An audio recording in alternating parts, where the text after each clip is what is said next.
Hello and welcome to the latest Business of the Business podcast. I am your co-host, JP John Poz from the Two-Man Power Trip.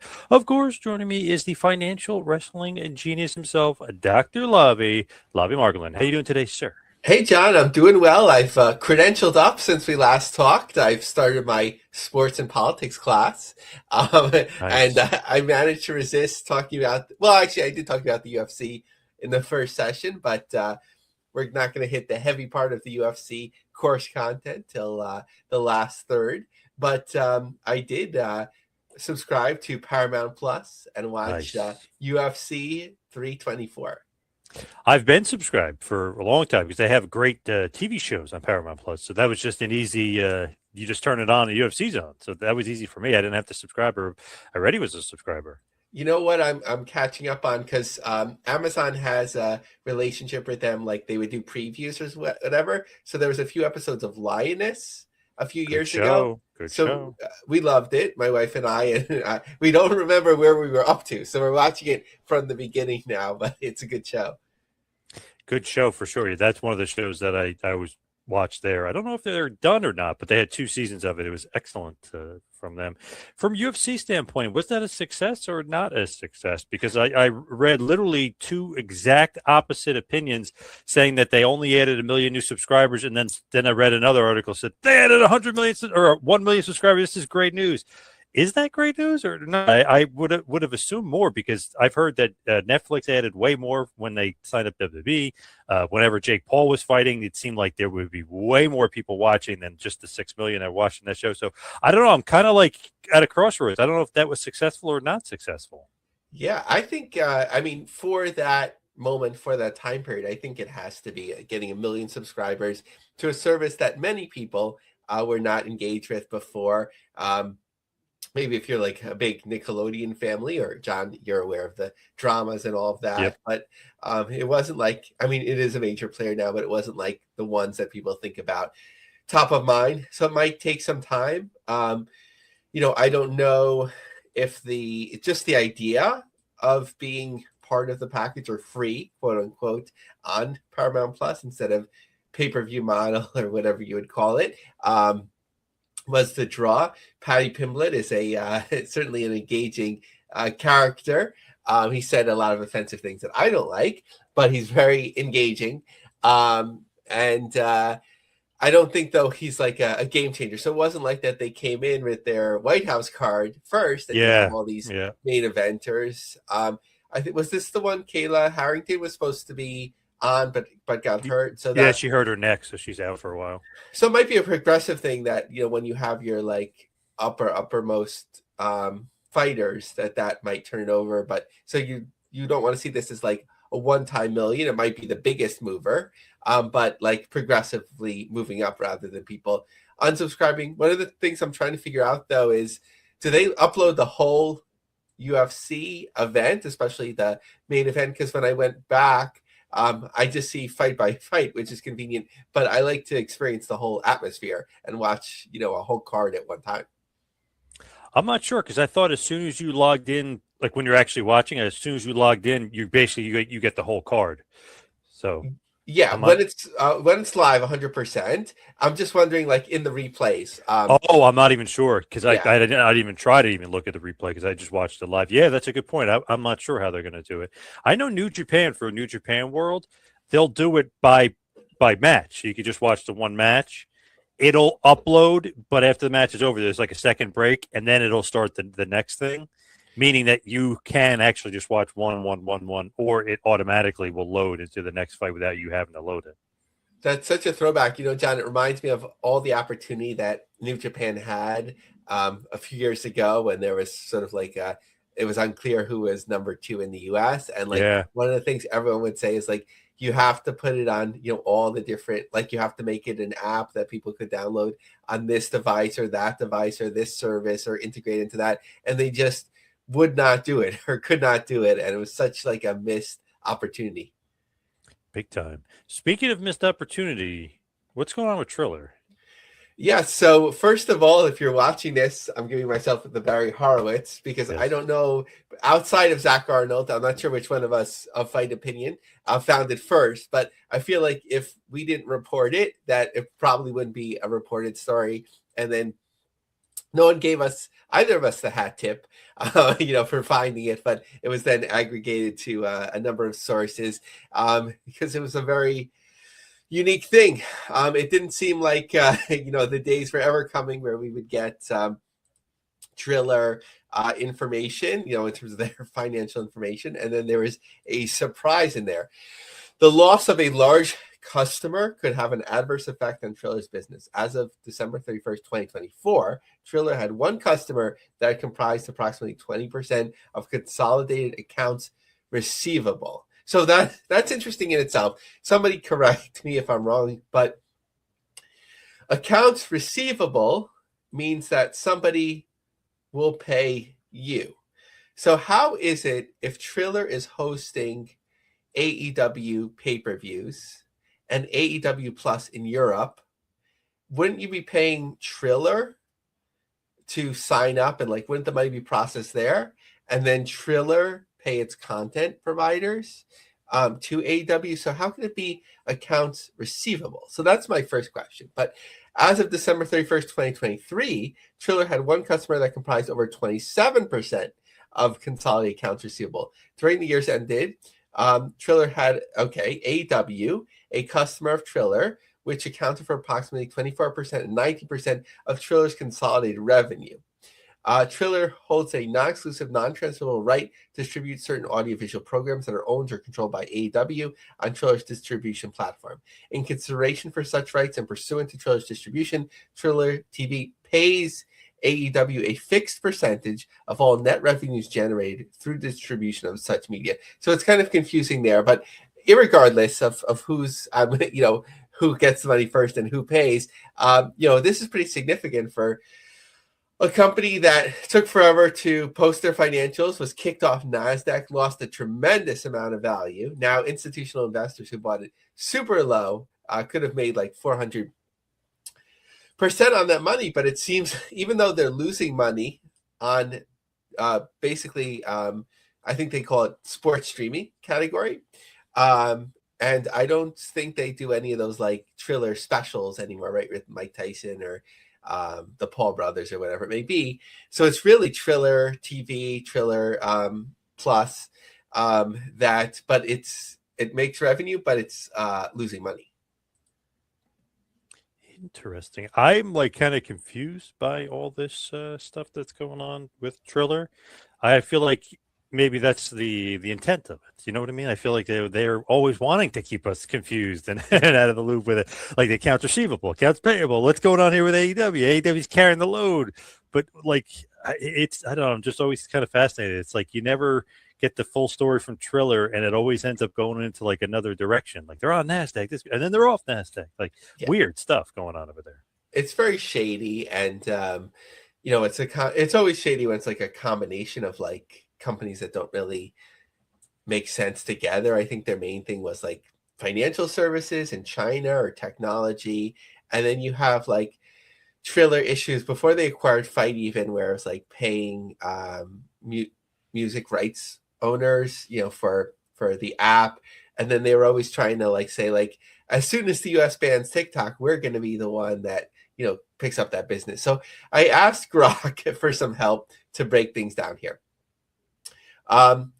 So I think the AEW part is clear, but nature of the business relationship. Triller TV has a non-exclusive, non-transferable. So I don't know if it's as non-exclusive anymore, right? Because we're into 2025, and Triller AEW distributes their pay-per-views in a number of ways, but AEW Plus is still through Triller, and actually kind of more important than ever, right? Because Australia and that region, they're not, AEW isn't on TV anymore, and they have this stadium show. So it's still a very important part of its business. The important point about accounts payable and receivable, though, outside of what Brock's saying, is that if Triller owes AEW any money, and I'm not a bankruptcy, law expert or whatever it may be, and they're a secured creditor, then maybe AEW could pick up, the bones of this company and have the rights to the Triller TV service. This was speculated on by a promoter that works very closely with Triller. Just not that they would have that information from the company, but just sort of like in speculation. In the US and UK, Triller can distribute certain AEW audiovisual programs. Triller TV pays AEW a fixed percentage of the revenue. Outside of the US, UK, Triller can offer AEW branded wrestling programs. The agreement auto-renews yearly, but can be ended by either party with just 30 days notice. It's not locked in long term. So this is according to Grok. So that's really interesting because Triller becomes a mess. AEW can get out of it, and yeah, they'd have a little bit of trouble, I think, figuring out their way internationally because they've built this ecosystem at the AW Plus. But at the end of the day, they'd be okay. Risks and highlights. Credit collection risk. Triller evaluates customers' creditworthiness, but a big client like AEW means large amounts owed, receivables. If AEW delays payment or reduces business, it hits Triller hard. So that's the part that doesn't exactly make sense to me. Operational divisional risk. Managing such a large customer takes significant management time and resources. I don't know about that. Revenue dependency risk. Losing AEW could have a material adverse effect on Triller's overall operating results. So I think we're kind of seeing that in 2025, right? Because their business has been lessened with AEW. Yep. In short, Triller is warning investors that too much of its business eggs are in the AEW basket, and any breakup or reduction could seriously hurt the company. As we share this podcast over socials, I'll reshare this image. I'm very proud of this image that I made with the help of Grok AI of Tony Khan holding the Triller logo off from a cliff. It took several revisions. I was like, when they made a picture of Tony Khan, it didn't even look like him at all. So AI is still a work in progress. I didn't realize that you made that. I thought that was like the Triller thing or something online. I didn't realize that you made that picture. No, I'll have to show you sometime, like the 15 steps that it took to get there. But it's probably my proudest AI image so far. Wow, crazy! I did not know that. I'm gonna see if I could somehow get it out here to post it here. See if I can. Yeah, we should definitely use it for the part of the promotion of this podcast that you're listening to. See if I could save it on here. But that's just interesting. I thought that was I don't know why I thought that was the Triller picture. I don't know why I was thinking that. That would be great. I was like, but it was very important. Like, it can't look like he's throwing it, off the cliff, that he's saving it. So hopefully that comes through. Damn, I don't know why this won't let me. So what might work is to do like cut, like sort of like a screen grab, like where you cut the picture and then I save it as like a JPEG. Okay. Just an interesting little side note here on Tony.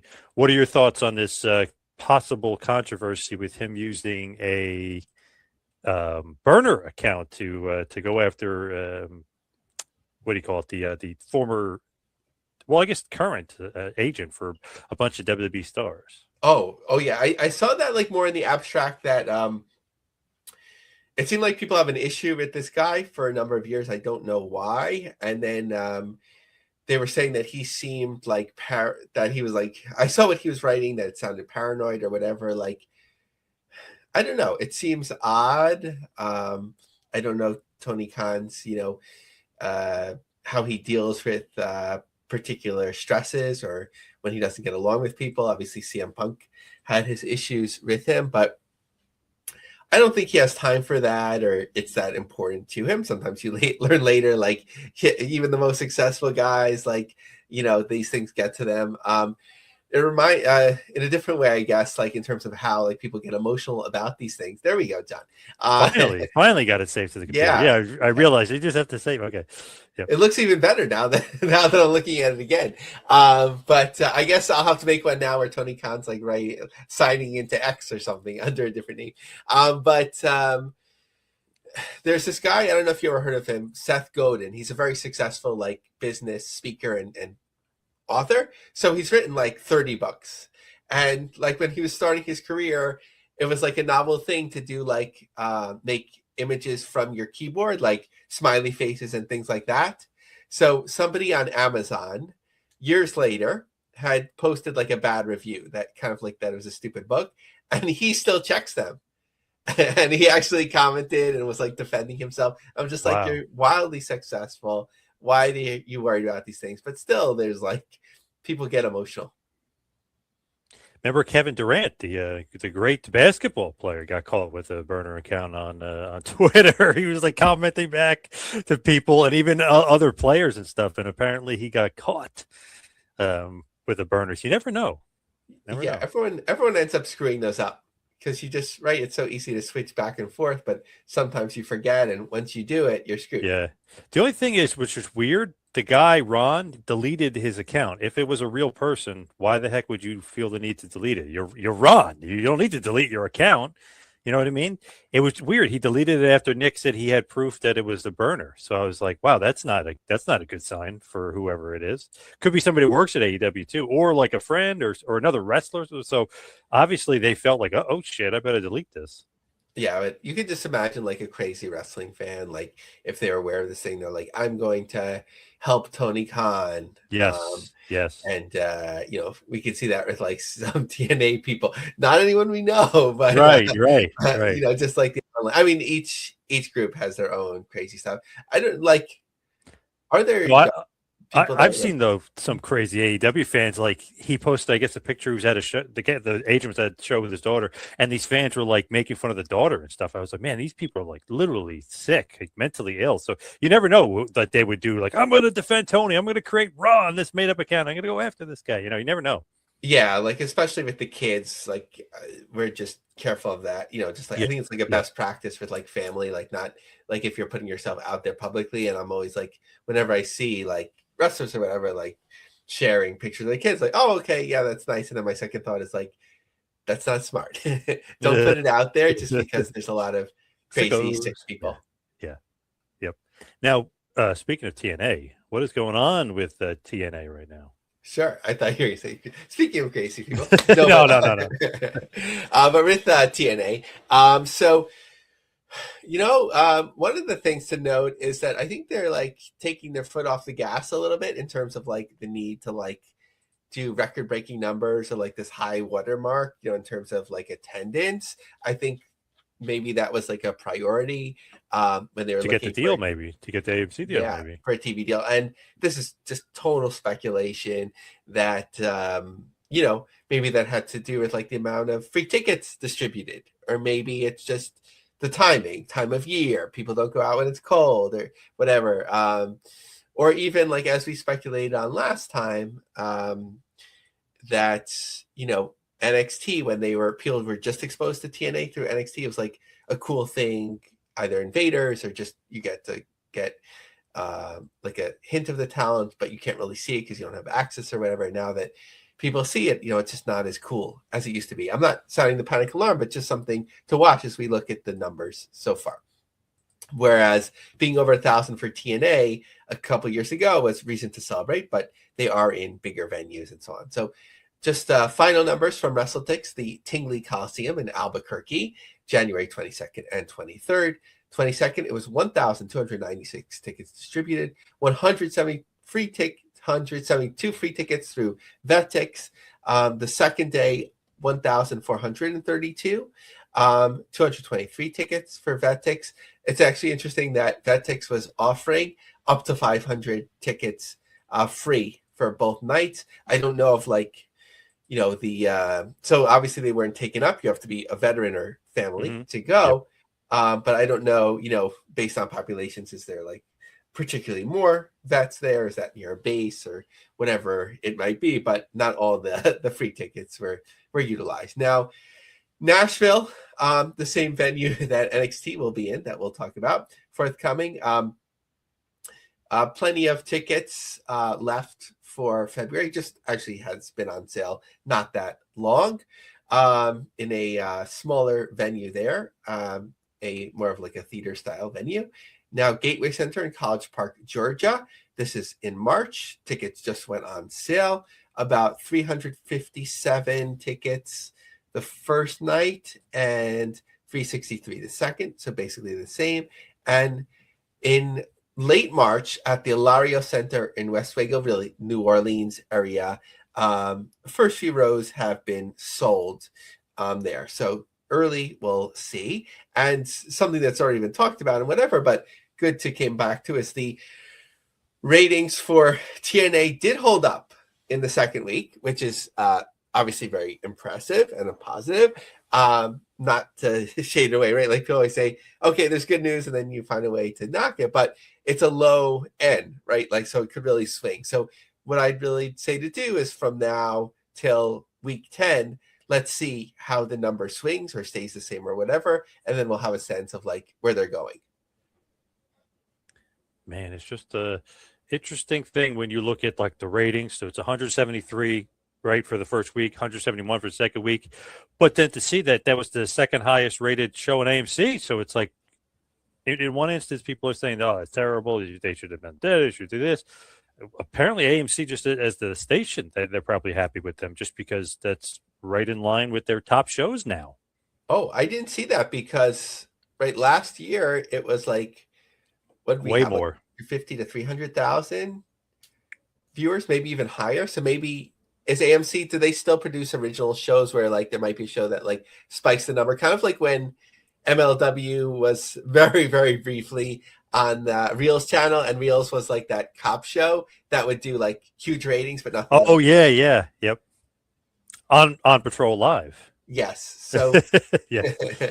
So AMC, I'm not sure, what would Dark Winds maybe, or maybe one of those spin-offs of Walking Dead would do good numbers. I'm not really sure. Yeah, no, I was thinking Walking Dead. I had heard that they hadn't made the actual show in a while, but maybe a spin-off or something. They have a bunch of spin-offs, yeah. Okay.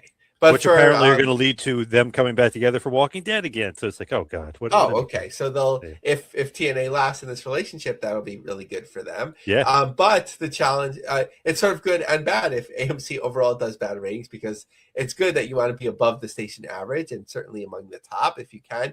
But it's bad in that you don't get to promote your show as much on a station that people are watching. But as we talked about weeks ago, AMC seems to have its moment around the holidays with all the holiday movies that people seek out. Definitely. So what about NXT? It seems like the Street Profits are going to maybe help out some of the NXT live shows. What is going on with NXT? Okay, John. So you actually answered my question because I didn't have the chance to see, because I had heard WWE main roster talent was coming to NXT. I think, I think we talked about this a number of times. I think that's a really important and smart move, meaning that you have markets, not necessarily Nashville, but you have markets like Knoxville and Birmingham that WWE main roster doesn't really come to anymore.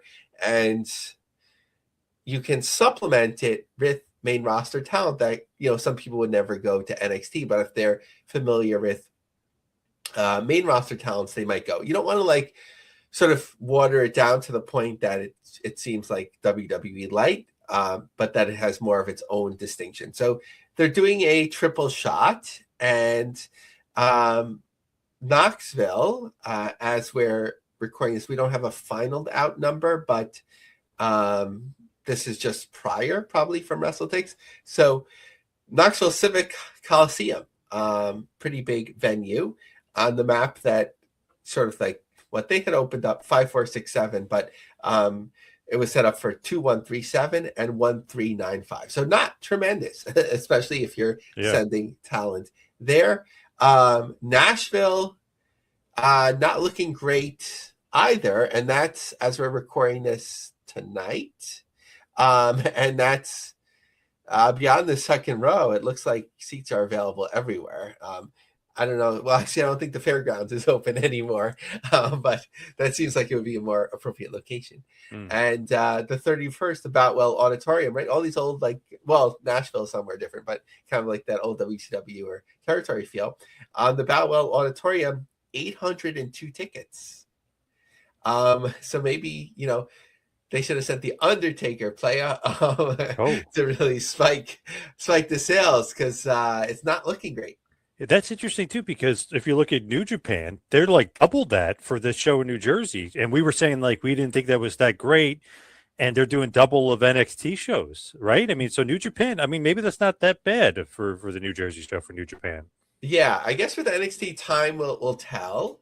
And like why, right? If the numbers continue to be low, or I mean, there have been tours that have done better, but if it's regularly sub 1,000, but they get on the road for house shows 3 or 4 days a month, it shows that they're probably speculatively okay with losing money, because it's a good way to get the talent reps and sort of get out there. I think there's a lot of value if you could bring in people for fan affinity. I think that I don't know if they have the infrastructure anymore to bother with this, but as I talked about, I think that they should work very closely with the CW affiliates in town, sort of that old school thing where you have promotions leading up to it. The newscasters have a little segment. You have the talent come to the studio. Really make it a thing.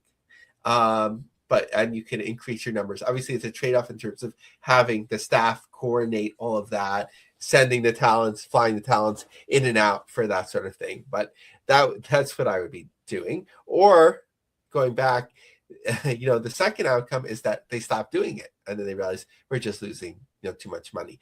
I think there could be a middle ground where you are more regularly running in Florida and sort of the Gulf Coast. They're not too far out here, but where or crossing over into it a little bit, where you promote it somewhat in sort of like somewhere between a theater and a gym, depending on what it is, and try and just get them in front of people. But with New Japan, like you mentioned, the show in Trenton, February 27th, so less than a month now, John. It seemed like a long time ago. Coming by quick, yeah.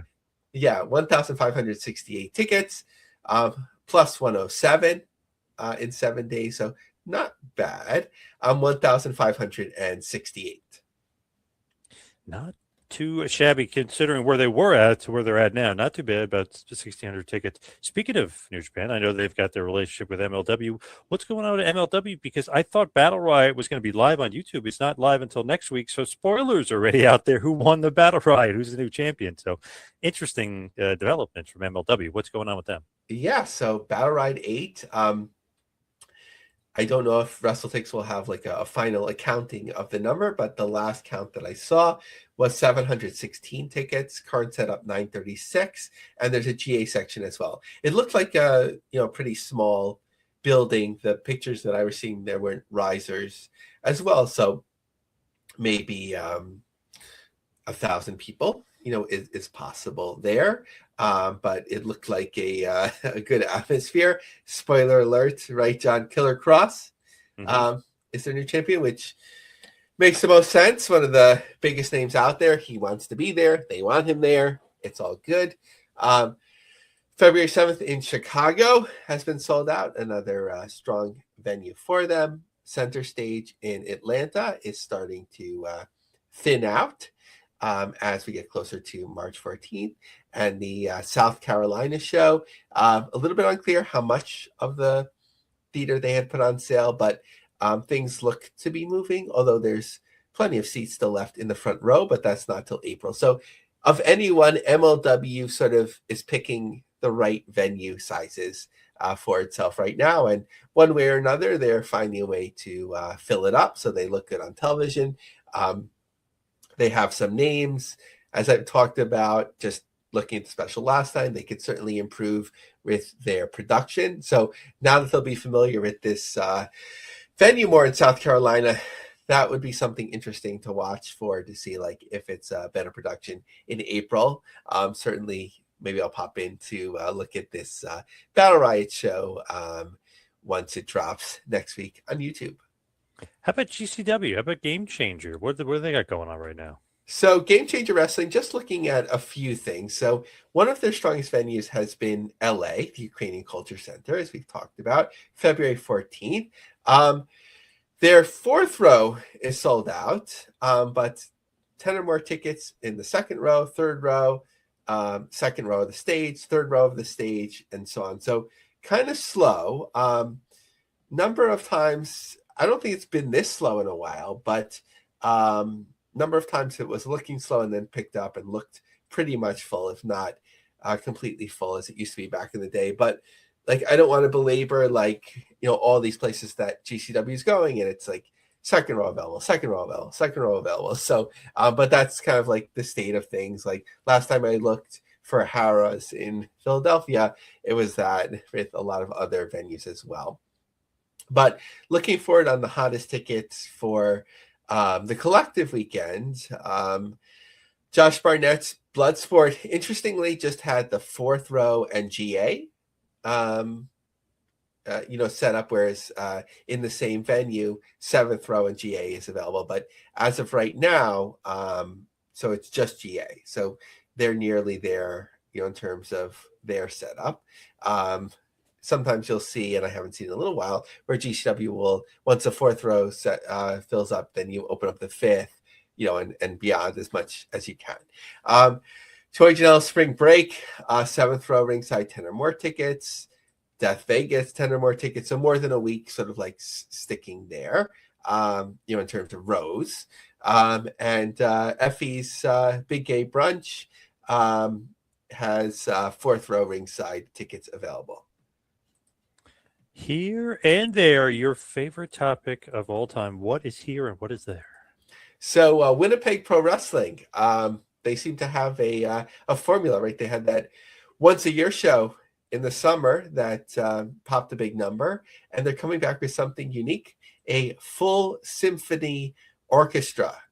So, I have to be a smart aleck, and I tweeted, what about Jeff Jarrett and Bill Dundee? I don't know if you ever saw that footage, John. Yeah. Amazing. So, with Dutch and everything, yeah. So they said, whoever's, probably the owner, I'm assuming, of Winnipeg Pro Wrestling had tweeted out, no, that was just a 10-piece orchestra. This is a full orchestra. Yeah. I don't know enough about, that sort of thing to know whatever, but fair enough. And certainly, no matter what, it's working for them. Over 2,000 seats are gone. John, do you think this is wrestling fans, orchestra fans, or this is a crossover of the two, or just something unique? It's something unique, I feel like. Somehow it's being like a crossover, but I think because it's so unique. I wonder if then, you see that gimmick being repeated across. If it's successful one place, you're going to see it other places. Yeah, Winnipeg's a little bit off the radar, so I don't know how many people will notice it in the U.S. I was about to sound like somebody not from the U.S. I was going to say in the States, but it's definitely worth exploring. That would be interesting. GCW presents with the New York Philharmonic. Yeah, Brett needs to do that. Yeah. That'd be great. MDK.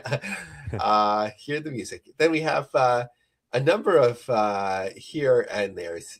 So in talking about continued unique events. So, minor league hockey, minor league baseball. There was always like all different sort of promotions going through, and like wrestling, but this is the third year that the Edmonton Oil Kings have hosted Love Pro Wrestling, and it's integrated in an interesting way. So from CTV News, the world of hockey and wrestling came together Sunday during the Edmonton Oil Kings game, where fans took in some action rinkside. The third edition of Oil Rumble saw professional wrestlers grapple for glory under the lights of Rogers Place. Love Pro Wrestling hosted the matches in front of the crowd of nearly 8,000 fans. Spencer Love, founder of Love Pro Wrestling, that's awesome, said Rumble gives them a chance to get some new fans interested in independent pro wrestling. There isn't much opportunity sometimes to get new fans, said Love, and that the normal programming takes place at the Rec Room South and attracts about 300 people per event. So that's a great way for exposure, 8,000 people at the hockey venue. And I love that sort of like it's intermixed. It's not just, at the end if you want to stay, or it's not just the pre-show. It's like you're getting exposure at all these different points. And before we talk about anything else, we have a special guest joining us right now. Lavie. Hi, thank you so much for having me. Hi, Julia. How are you? I'm doing pretty good. How are you? Good. So welcome. Just to give a little bit of context here, as everyone knows that listens to this show, I'm a big Google keywords alert person, and I came across a very interesting article from the WSU University on their new news editor, Julia Kirk. And I was like, okay, let me find, the keywords and the connection there. And where I learned about Julia's passion for writing about wrestling and aspirations to become a professional wrestler. So I thought this was a wonderful opportunity to see that cross section. And also, as two guys in our mid 40s, we have a certain perspective on wrestling, and sometimes it all gets filtered through there. So it's very cool and interesting to hear somebody's different perspective, and that allows us to learn more about the business. Yeah, absolutely. So let me turn it over to John. So just background, like we're obviously Northeast guys, so we're like WWF guys just by nature, WWE guys from the Northeast. So where did you grow up, and like where were you a fan, or were you a fan growing up? Yeah, so I grew up in Springboro, Ohio, around Dayton. I've lived here my whole life, and I actually did not become a pro wrestling fan until last year, the 2025 Royal Rumble. No one in my family had ever watched wrestling. I had never been introduced to it until a couple of friends said they were watching the show. All I knew was Rhea Ripley, and I was already a huge fan of her outside of wrestling. So I said I would watch the show, and I haven't missed any since. Wow. Why Rhea Ripley, and what were you like, just following her on social media maybe?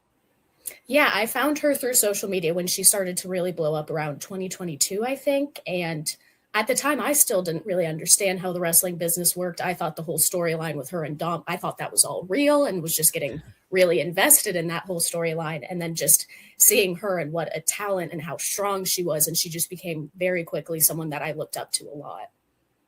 So with her, though, was it the charisma, the look, like what about her like stood out for you that you were saying, oh, she's awesome, or she's like going to be somebody like I'm going to keep following?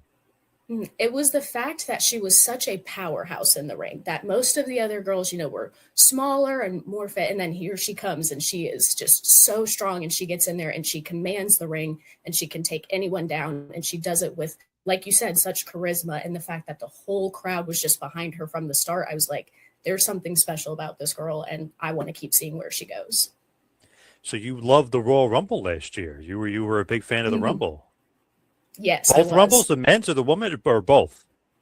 I didn't unfortunately get to watch all of the women's. We had some technical difficulties, but I did get to see all of the men's match. And a lot of it was very confusing for me, since I still was trying to learn. My friends who I watched with, they've been wrestling fans their whole life. So they're trying to get me caught up, explain what's going on as I'm watching. But just the showmanship of it, the athleticism, I was just drawn to it from the beginning. What did you like the most, going back and watching, like what stood out the most to you, like as far as like, wow, I'm going to start watching this more often now? What stood out for me, the most was learning how it actually worked, learning that, the matches were predetermined, but that they would go out and still come up with these spots on the fly, and just learning how the actual wrestling psychology worked was just so fascinating to me that I was like, I have to keep watching so that I can understand it and how they're putting these matches together, and obviously the storylines and all of it, but really the psychology behind it is what drew me in. I feel like, man, with wrestling, it's so complex, but people think it's so simple, but it's right. Are you thinking the same thing? Like there's so much more going into it than you can even imagine. I remember even I've tried to get my parents to watch a little bit, and my mom was under the impression that they would go out and rehearse these matches from start to end and plan out every spot. And I'm trying to explain to her, no, there is so much more that goes into it, that they have to come up with, that they are still athletes. And that's why wrestling fans get so upset when people say it's fake. Plus, too, that quote unquote the acting part of it. So many guys that aren't good at it aren't really successful necessarily. Like you have to have facial expression. You got to be able to sell. You have to. There's a thing called register too, where it's like you're selling, but somebody hits you, so you can't just be like, like you have to register the fact that somebody hits you, and then there's the selling it. So there's like three different aspects just in a punch that necessarily being landed. It is such an intricate thing that people are just like, oh, that's for dummies, and like, oh, that wrestling, it's so silly.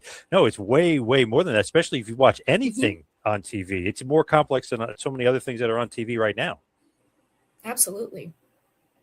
When you look at it too, besides Rhea Ripley, who else like stands out to you just as far as some of your favorites?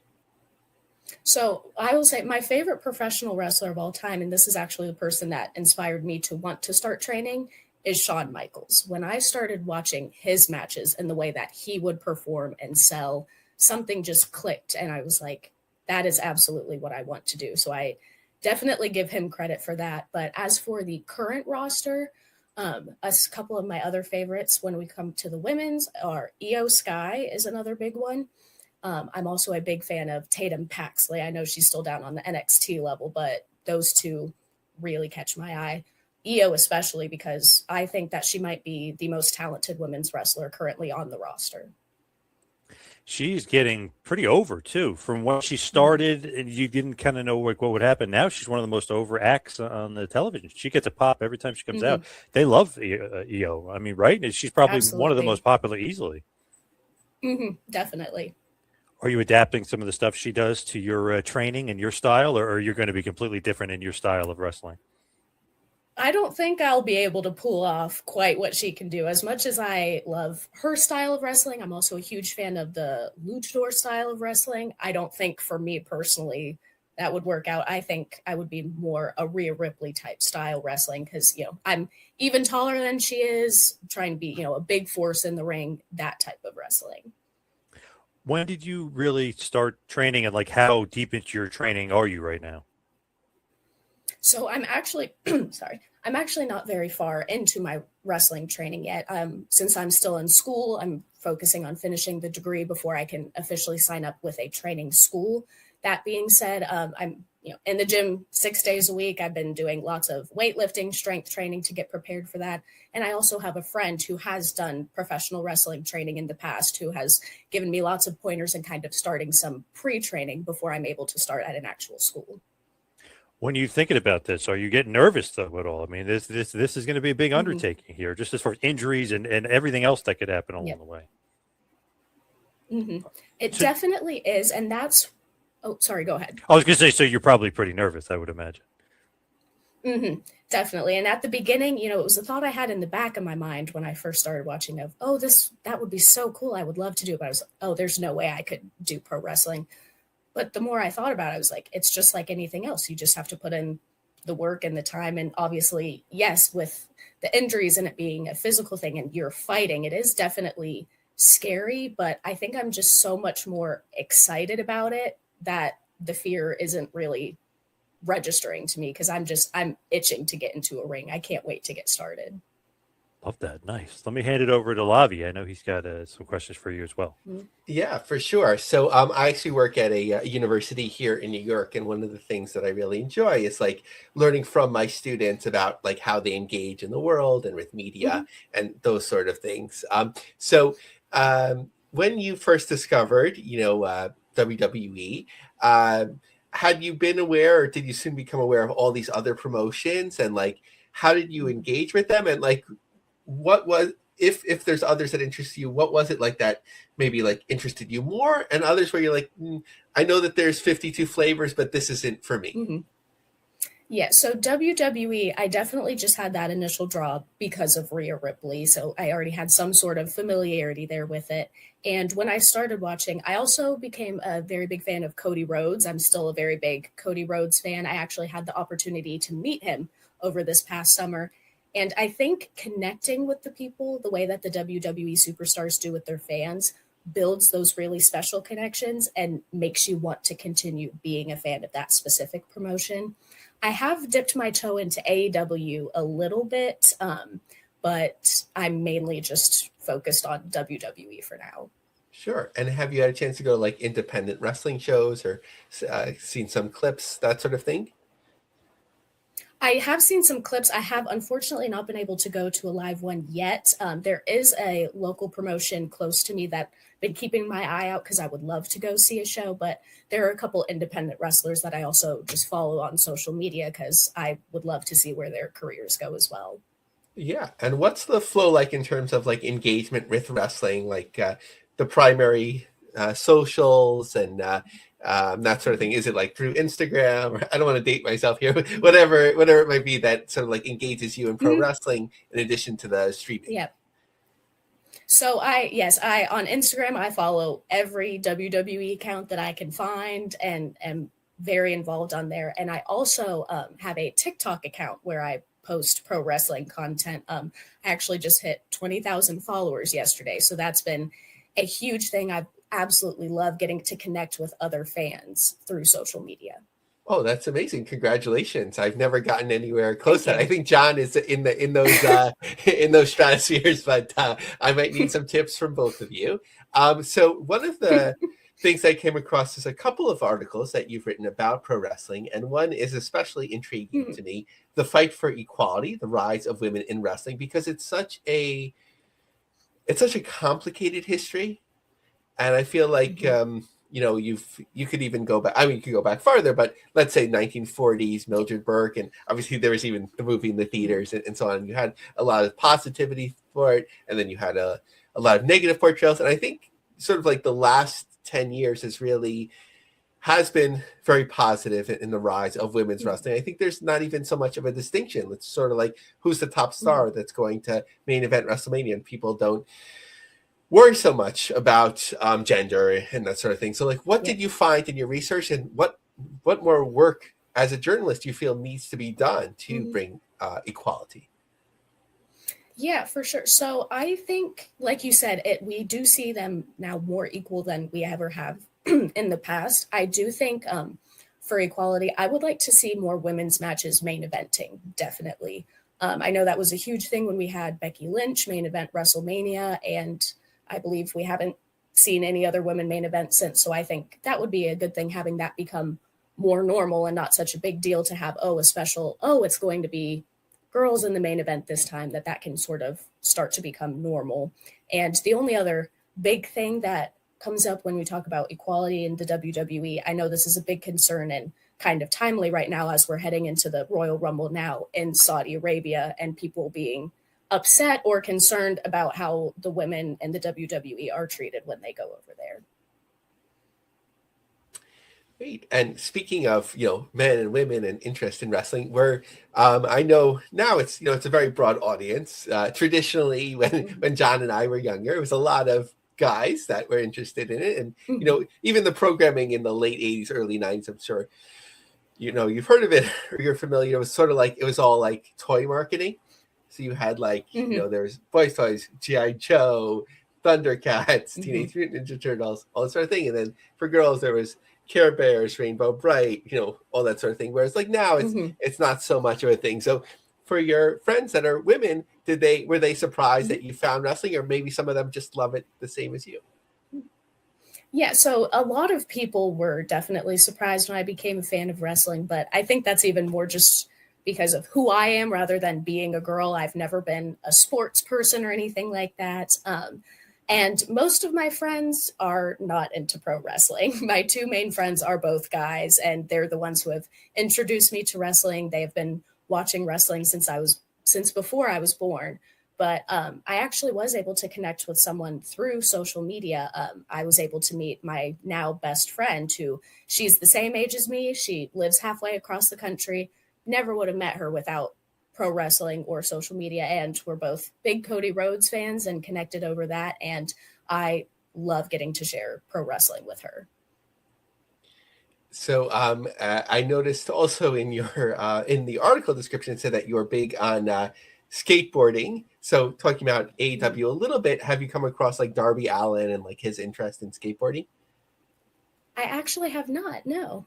So that's, I guess, a hat tip, something to check out. Some of the other things he does probably aren't the best to copy. He's a daredevil and thrill seeker, so quite a lot of dangerous things. But obviously, it's working quite well for him in terms of popularity and growth in wrestling. But as an aspiring journalist as well, where do you continue to see it cross over? And sometimes people say don't do what you love, because let's say as a journalist, right? Like there's a dark side to everything. Wrestling certainly has that. And you have to take a critical eye. Do you kind of think about that as your career planning? Like, this is something I'm really interested in. I want to examine it, but maybe if I do it too much, it might reveal too much. I definitely think for my position at the paper right now, I unfortunately don't have the opportunity to write about wrestling a whole lot. We have weeks in the middle and the end of the semester called BuzzFeed weeks, where we just get to pitch and write about whatever we choose. And that's when my wrestling articles have come up in the past. But outside of that, I actually have a friend who is also into journalism and has been working on starting a sports journalism site. And I'm very interested in working with him on that and kind of taking over the wrestling or just WWE section of that. Just any way I get to write about wrestling and connect two of my passions, I'm a very big fan of. Great. Thank you. Let me turn it over to John. What is next for you? What do you like? What's the plan? What's the goal? What are you going to be doing? So right now it's still definitely heavy, weightlifting, strength training, trying to build muscle and get ready. And the hope and plan is to start in a pro wrestling school next January. So less than a year out.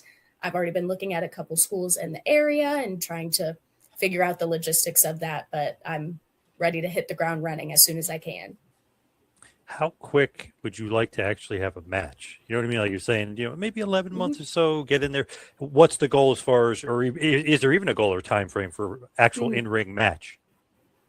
So for me personally, I don't have any sort of timeline once I get started, because learning it and taking my time to really become as good as I can be and not rush through things. And I would love to take my time with it. And as much as I do want to be performing and having actual matches and in that stage, I'm just as excited about the beginning stages and the learning stages as I am about performing. So however long it takes, I'm ready for it. And where can everybody find and follow you, just as far as social media, your TikTok, which is obviously blooming, and obviously following your writing as well? Yes, so we are the Wright State Guardian. That is the school newspaper, if you guys want to check us out. And then I am on Instagram and TikTok at Main Event Jules. Do you have any predictions for the Royal Rumble? Will you be watching the Royal Rumble this weekend?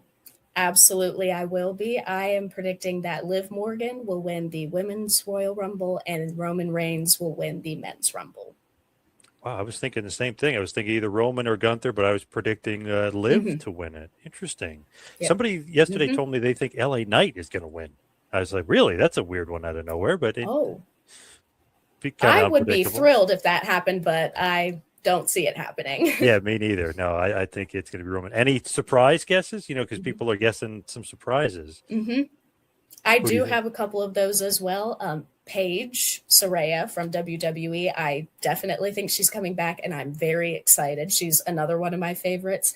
And I also think that we are going to see Chris Jericho come back.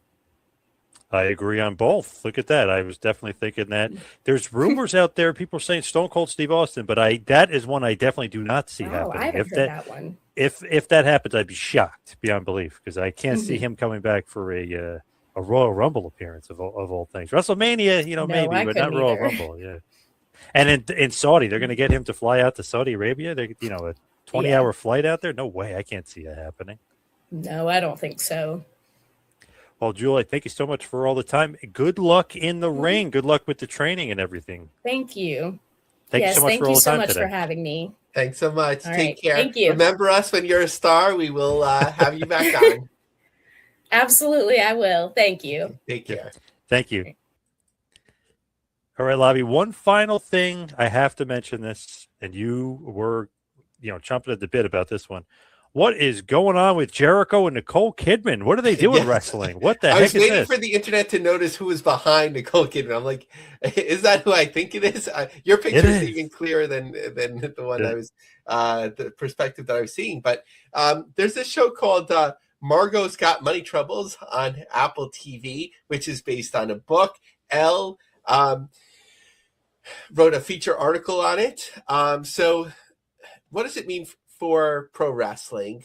Not much directly, except it's sort of one of those things where it just mainstreams it more. I know, like, it's been in the mainstream for so long. Some people say it used to be more mainstream, but it just makes it more acceptable. Kind of the same way that Lucha Libre is now, just because it's around so many different things. But it's a good thing, ultimately for advertisers, for somebody like Julia, that doesn't have to be, embarrassed to talk about liking Right. pro wrestling, as it engages people that find an interest in it at different points in their lives, whether it's in college or at any other time.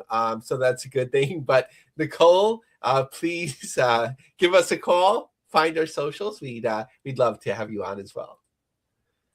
Man, crazy. Who would put that on the bingo card? Like the guy put in the thing. That wasn't on my bingo card. Nicole Kidman wrestling. Definitely was not on mine either. That's for sure.